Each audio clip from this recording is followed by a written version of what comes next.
What's up, you guys? Welcome back to my channel. Today I got another do's and don'ts episode for you. Today we are going to talk about bicep curls.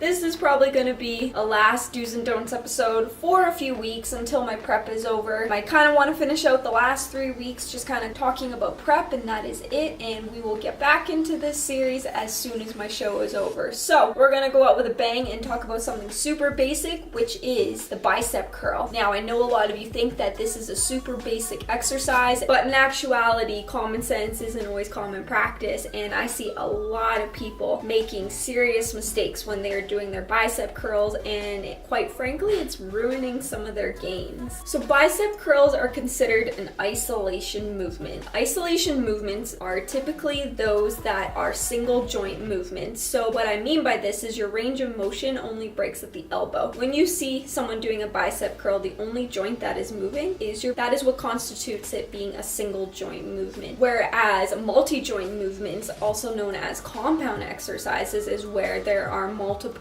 joints being moved throughout the range of motion. So considering a squat, for example, you are breaking at the hips, knees, and ankles. So that's where compound movements typically involve multiple joints when it comes to the full range of motion. For the purposes of this exercise, a single joint movement typically requires more isolation of a single muscle. So to fully understand the range of motion when it comes to doing bicep curls, it is important to get a basic understanding of the anatomy of the muscle. So the bicep is a two-headed muscle consisting of a short head and a long head. Making proper mind-muscle connection when it comes to training your bicep is important if you're wanting to fully develop the muscle. So the reason I break down the difference between a single joint movement and a multi-joint movement is because the importance of mind-muscle connection is much more significant when it comes to single joint movement. So it's important to understand the difference between which exercises you are doing. So when you do multi-joint movements, as long as you're going through the full range of motion, typically you are going to get adequate activation to ensure that you're actually getting the full benefits from that exercise. So let's quickly discuss some of the don'ts that you don't want to be doing when it comes to the bicep curl.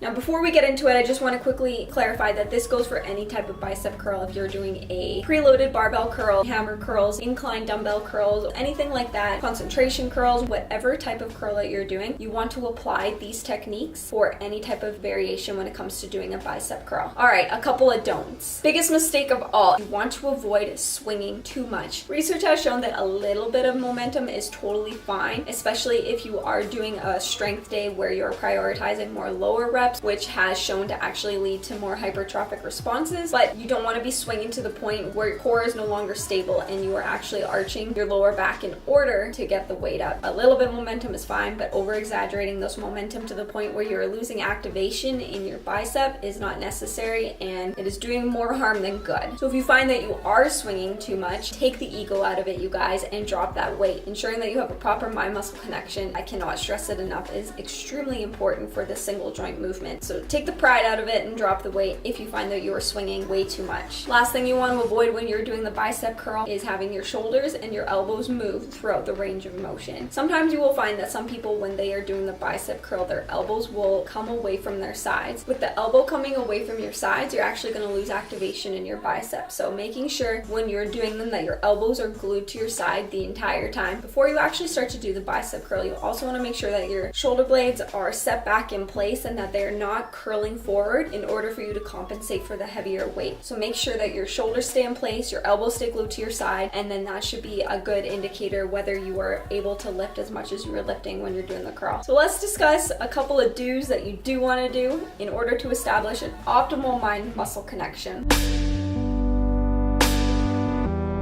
Like I previously mentioned, a little bit of momentum is totally okay. So I find that having just a slight forward lean gives you a little bit momentum. So by starting a little bit forward, you'll find that you come straight back up and you're not overcompensating and arching that back unnecessarily. If you are struggling with the mind-muscle connection, which a lot of people do, what you want to do is really focus on squeezing the bicep on the concentric part of the movement. So this is the upward portion of the movement. Hold it for a couple of seconds at the top and then focus on a slow eccentric at the bottom and keep that tension on the bicep throughout the entire range of motion. You will really start to feel the burn here in order to train yourself to establish that mind muscle connection. So that's it, you guys. That's all I got for you today. Super basic, but like I said, common sense isn't always common practice. So make sure that you're actually prioritizing your form and technique and that you're doing this isolation exercise properly right off the get-go and take the ego out of it. It's unnecessary to be lifting more than you need to, especially if you are compromising your form when it comes to doing this exercise. So on your next arms day, give it a try. Let me know how it goes and really prioritize your mind muscle connection. I will not stop stressing that enough. Thanks for watching, you guys, and like I said, this is going to be the last one for a few weeks. I promise we will pick up this series once again after my show is complete. Well, on that note, you guys, I'll see you in the next one.